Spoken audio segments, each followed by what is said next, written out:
TV, bienvenue à Question Directe qui reçoit aujourd'hui Théo Lam. Théo Lam est entrepreneur et spécialiste développement. Théo Lam, merci d'avoir accepté notre invitation. Le 14 octobre dernier, le gouvernement du Sénégal a présenté sa stratégie nationale de développement 2025-2029. Cette cérémonie a été faite au CICAD. C'est une cérémonie où on parle, le gouvernement dit qu'il a besoin d'environ 18 500 milliards de francs CFA pour financer la stratégie nationale quinquennale 2025-2029, structurée autour de 4 axes principaux. Une économie compétitive, le capital humain et l'équité sociale, l'aménagement et le développement durable, ainsi que la bonne gouvernance et l'engagement africain. Quelle analyse en faites-vous? Merci Alassane de m'avoir invité. Déjà, je félicite le gouvernement d'avoir osé en créant ce triptyque composé de 4 axes majeurs. Déjà, sur l'orientation, je suis totalement favorable et j'estime qu'ils auront les moyens d'impliquer toutes les populations pour qu'on arrive à développer notre pays avec des valeurs fortes comme ils l'ont incarné. Et ça me rappelle quand même mon mentor, Thomas Sankara, la personne pour qui j'ai beaucoup d'admiration pour sa vision politique. Il avait pratiquement ces 4 principaux axes pour développer son pays et il a eu des résultats forts. Je peux citer par exemple l'une de ses premières sorties, il avait expliqué que le Burkina Faso a besoin, en tout cas, de rayonner au plan local, au plan international. Il a changé Haute-Volta à Burkina Faso. Il avait instauré le Conseil national de défense de tout ce qui est implication des personnes, la préférence nationale et surtout permettre aux populations d'impliquer leur force dans ce que nous recherchons. Et j'invite le gouvernement également à être dans ces mêmes sillages pour que nous puissions vivre en paix dans notre écosystème. Oui, le Burkina, ça n'est pas sorti. Si, en fait, si j'apprécie sur le plan des résultats, moi je suis très satisfait pendant les 4 années de règne de Thomas Sankara. Déjà, de prime abord, il avait supprimé les Mercedes, les voitures de luxe pour les ministres.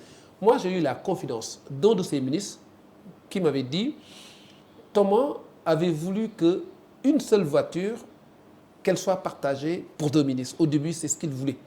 Mais après discussion avec ses différents conseillers, il a accepté qu'une voiture par ministre.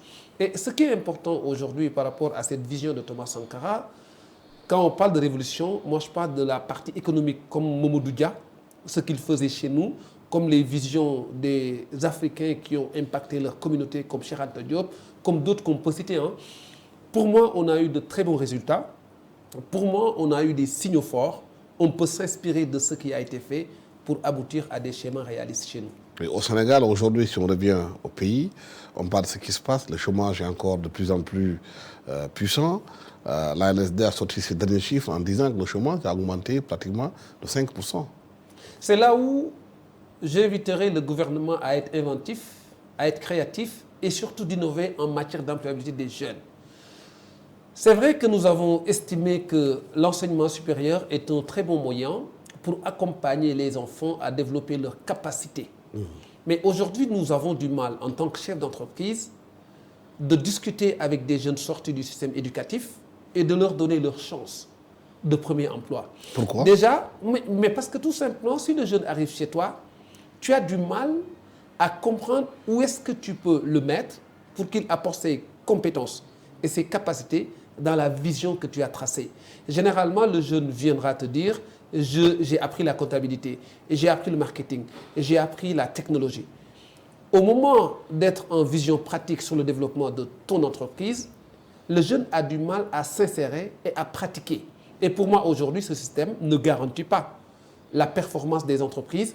Ce système ne nous donne pas l'opportunité à ce que ces jeunes-là puissent apporter des vraies solutions à nos problèmes. Maintenant, c'est vrai, j'ai fustigé ce système parce que tout simplement, c'est un système qu'on a copié d'ailleurs et souvent, les autorités aiment vanter les systèmes des autres pays. Le système canadien est performant, on l'implémente. Le système marocain est performant, on l'implémente. Le système français, mais il y en a marre, quoi, excusez-moi du terme. Il faudrait qu'on invente un système sénégalais localement ancré avec nos valeurs fortes et s'inspirer du secteur informel, ces braves gars qui se battent à longueur de journée, qui trouvent des solutions à leurs problèmes.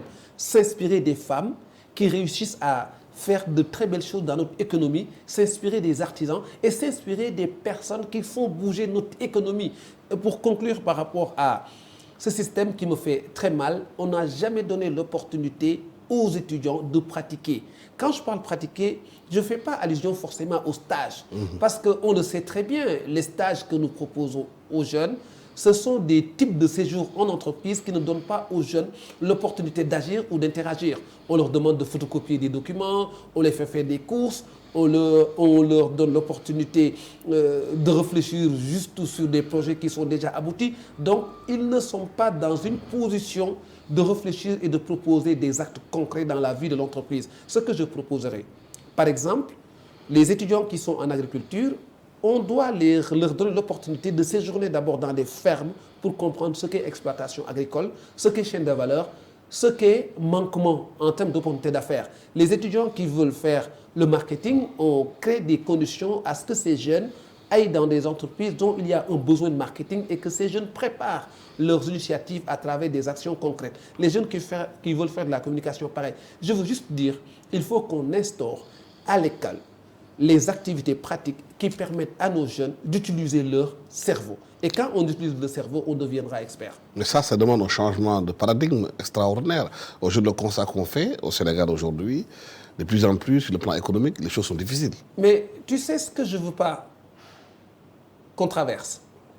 Le fait d'avoir un pays et qu'on ait peu d'intellectuels à produire des documents et on l'impose à la partie non intellectuelle qui fait des miracles dans notre économie. Je peux donner 2 exemples. Vous savez, l'ancien gouvernement, même celui-ci pour le moment, estime que pour accéder à un certain nombre de services, il faut que l'entreprise soit formelle. C'est pourquoi je veux m'inspirer du FRA. C'est-à-dire, en tant que jeune du secteur informel, je peux me lancer dans la transformation des produits agricoles. Mais pour que mon produit puisse se retrouver dans les supermarchés, je dois avoir une autorisation du ministère du Commerce. Et cette autorisation, les conditions sont tellement compliquées. Sur le plan, il faut faire tester le produit dans un laboratoire habilité par l'État. Il faut que l'entreprise soit créée. Il faut. Là, on est en train de formaliser une démarche pour un public non formel. Donc, ce qui veut dire, quand l'État dit « je veux promouvoir le secteur informel », au contraire, il fait des actions qui font que ce secteur ne puisse pas accéder à un autre niveau. Pour moi, il faut reformer ces types de pratiques dans notre économie qui sont des goulots d'étranglement de notre écosystème. Aujourd'hui, on ne peut pas comprendre que dans notre pays, qu'on puisse définir une politique économique qui touche uniquement les 5% de notre population et que les 95% qui occupent la plus grande partie de la création de notre richesse soient laissés en rade. Ce n'est pas normal, ce n'est pas juste, ce n'est pas inventif. Et je sais que c'est le résultat de nos intellectuels qui estiment avoir toutes les dispositions pour produire des schémas. C'est la faute de nos autorités qui estiment qu'avec le gros 4x4, avec la clim, avec les conditions de luxe, elles ont la capacité de produire des documents réalistes. Or, c'est faux. Ceux qui sont sur le terrain, il faut qu'on essaye de les questionner, qu'on mette en place des situations où on discute pour nous permettre d'avoir des politiques éprouvées. Donc, ça, c'était le premier exemple pour dire il faut qu'on réforme. Le deuxième exemple que je peux donner, c'est sur l'entrepreneuriat. On a beaucoup expliqué aux enfants qu'il faut entreprendre. Et les enfants n'entreprennent pas de façon générale. Je m'adresse au système éducatif, les apprenants plus particulièrement. Et nous avons été champions dans la discussion de ce qu'il faut faire pour promouvoir l'entrepreneuriat en milieu éducatif. Et notre système a inventé 2 situations qui ne donnent pas de résultats. La première situation, c'est qu'on a ajouté dans les cours à l'école l'entrepreneuriat. Et on n'a pas créé le cadre. Qui enseigne l'entrepreneuriat? Ce sont les professeurs. Un professeur qui n'a pas entrepris, comment il peut inciter un jeune à entreprendre? Il y a un problème. À la fin du cours, on peut constater que le jeune n'a pas appréhendé l'entrepreneuriat dans sa vision pratique. Il a conceptualisé sur un plan théorique, mais il ne pourra pas agir parce que tout simplement, il n'a pas été accompagné. Le deuxième point, au Sénégal, on a créé des écoles où on a instauré des diplômes d'entrepreneuriat. Les jeunes qui sont issus de ces formations à la fin du parcours. Ces jeunes demandent du travail. Donc finalement, toi, tu as été formé pour créer une entreprise et d'embaucher les autres. C'est toi-même qui prépares ton CV et tu le proposes aux entreprises pour être recruté. Donc il faut qu'on ose faire le point des systèmes que nous avons copiés ailleurs et que nous avons installés et qui n'ont pas marché et qu'on prenne le temps de dire... Mais pourquoi les systèmes n'ont pas marché? Mais parce que tout simplement, c'est inspiré d'autres pays qui ont créé le cadre. Je peux donner 2 exemples. Avant de dire, il faut implémenter l'entrepreneuriat, il faut déjà former des conseillers en création d'entreprises qui viendront dans les écoles pour accompagner les jeunes. On n'a pas suffisamment de conseillers en création d'entreprises qui peuvent accompagner la démarche entrepreneuriale en milieu éducatif et on lance l'entrepreneuriat. C'est comme si tu veux construire un bâtiment et tu n'as pas de terrain. C'est-à-dire, on pilote à vue et on n'est pas stratège dans la définition des concepts, même dans la mise en œuvre. C'est-à-dire, le concept de l'entrepreneuriat par l'école est un concept que nous utilisons mal et pour moi, on doit aller plutôt dans l'esprit d'initiative. Mais pourtant, si on regarde bien le terrain au Sénégal, la plupart des personnes qui ont réussi viennent du secteur dit informel. Oui. On peut prendre comme exemple Serigne Boub et tant d'autres, Serigne Ablaïa, entre autres, qui sont venus du secteur informel, de Dara, Oui. qui ont pu réussir. Et l'État du Sénégal a essayé à plusieurs tentatives de transformer l'informel. Alors, tu sais ce que ces gens ont comme mérite. Ils se sont retrouvés à un moment donné dans une situation complexe et ces gens ont réfléchi. Et ils ont mis en place un schéma pour réussir. Tu as 17 ans, tes parents ont peu de moyens, tu n'as pas la possibilité d'aller dans une situation profitable, tu ne fréquentes pas les personnes qui dirigent, et là tu t'essayes toi-même. Tu trouves une bouteille d'eau ici, tu l'achètes, tu ajoutes une marge, tu vends, tu capitalises. Tu réduis ton train de vie, tu t'organises à être une personne visionnaire, tu t'organises à mettre en place un projet de vie correspondant à ta réussite. Et tu es seul, tu construis. Tu n'as jamais vu quelqu'un. Et de ce que tu construis, une part est dédiée aux recettes fiscales et pourtant ce sont ces recettes fiscales qui permettent à la personne qui te dirige d'acheter sa voiture, d'amener ses enfants à l'étranger, de construire des hôpitaux et de faire fonctionner le pays.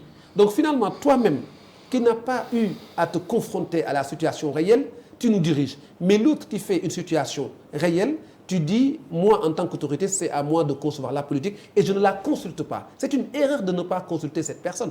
Parce que cette personne a les déterminants de l'entrepreneur. Donc aujourd'hui, on a tort de nous enfermer dans nos bureaux et d'inventer le chemin à emprunter pour les entrepreneurs qui ont déjà réussi à avoir du succès dans notre écosystème. Et quand le président parle d'un pays prospère, d'une économie compétitive, moi je pense qu'on doit s'adresser à ces types de personnes qui ont réussi à détecter des opportunités d'affaires dans notre environnement et qui ont réussi à employer plusieurs personnes. Mais pour me permettre, Alassane, Oui. de le dire, il faudrait que nos pays osent créer des situations intermédiaires ou un statut intermédiaire de l'entrepreneuriat. C'est-à-dire, tu es dans le secteur informel, tu es dans l'entrepreneuriat, on a 2 personnes de visions différentes, de pratiques différentes.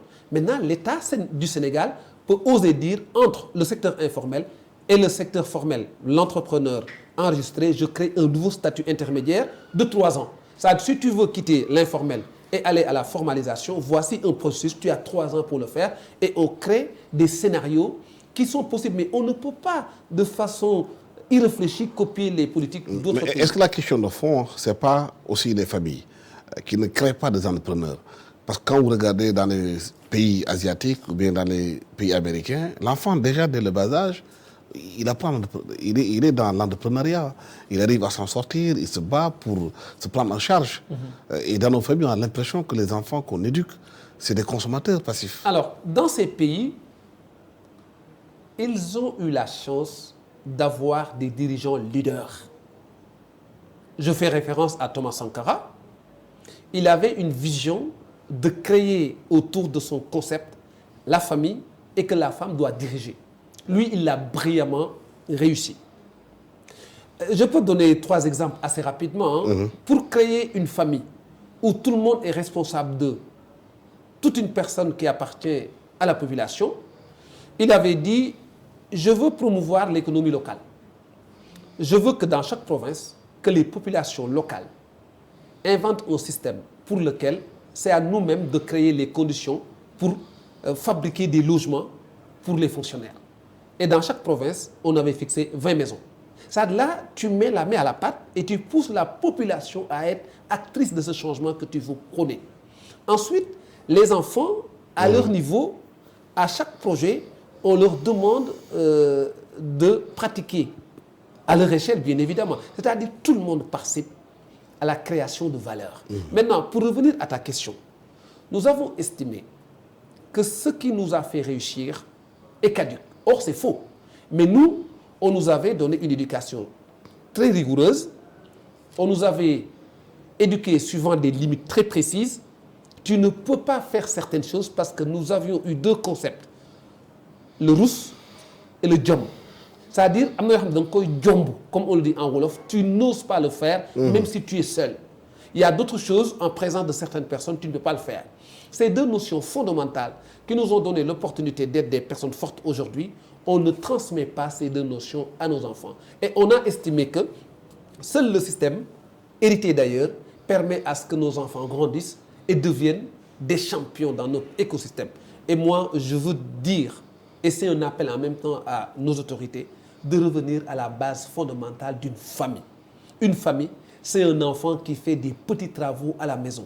Une famille, c'est un enfant qui, à la sortie de l'école, fait ses devoirs, mais essaye de comprendre comment papa fait son travail. Une famille, c'est à la descente que l'enfant discute avec ses parents.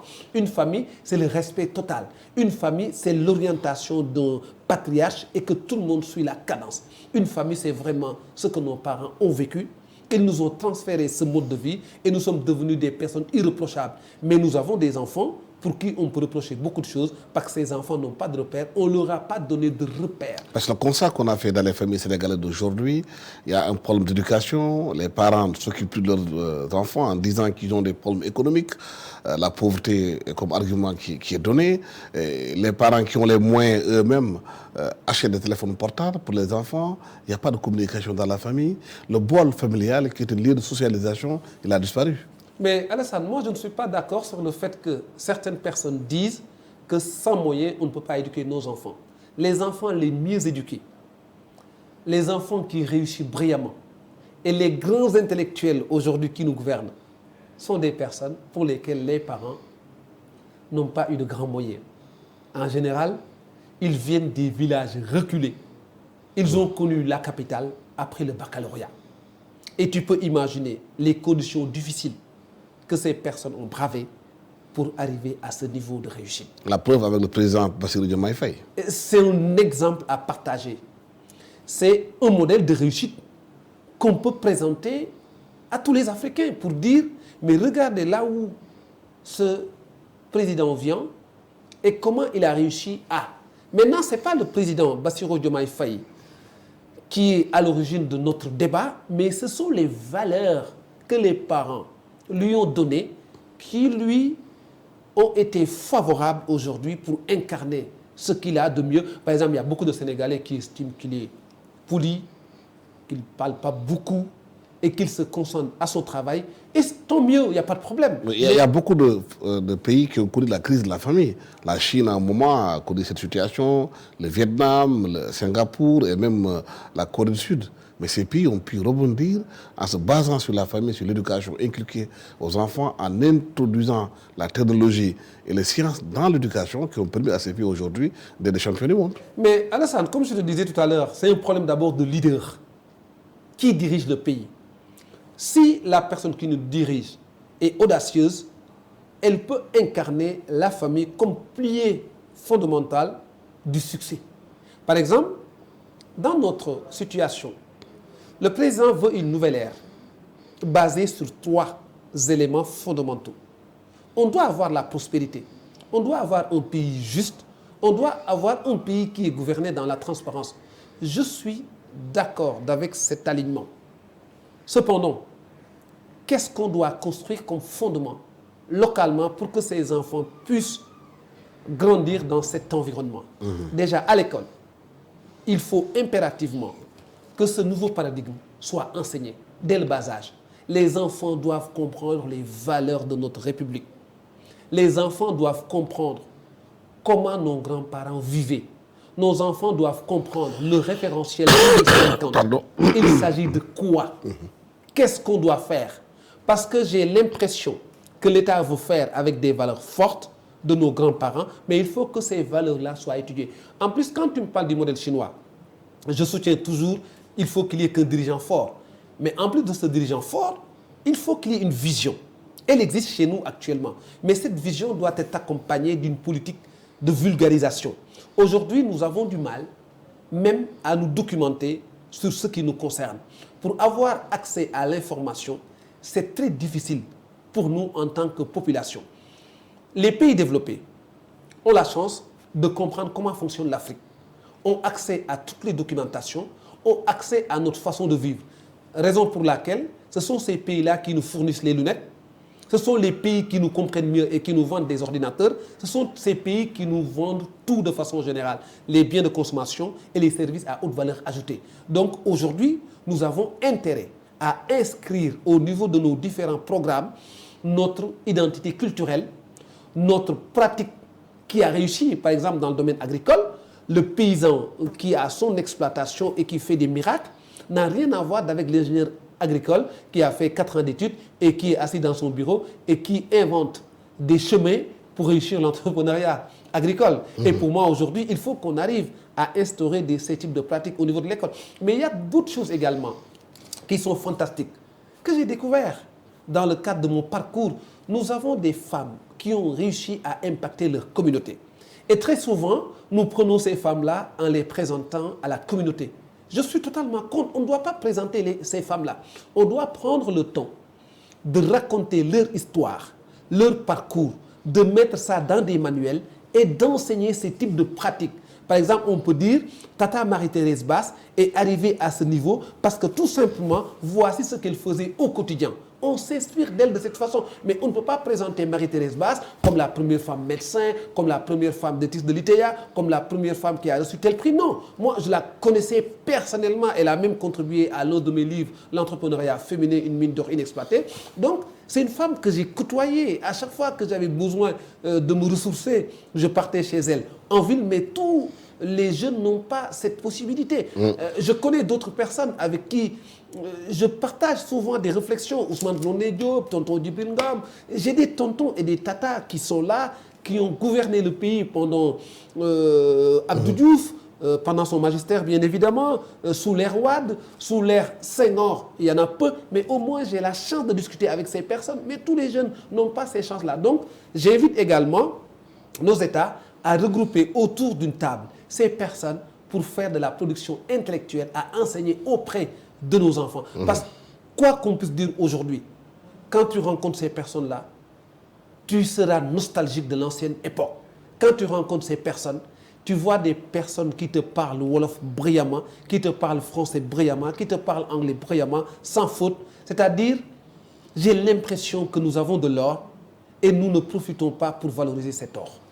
Théo Lam, merci d'avoir été avec nous sur ce plateau de ITV à Question Directe, que nous parlions avec vous de ce qui concerne depuis le référentiel 2050 et surtout quelles sont les mesures, les réformes qu'il faut apporter au Sénégal pour participer au développement du pays. Et merci à toute l'équipe technique qui m'a accompagné pour la réalisation de cette émission. Merci, au revoir.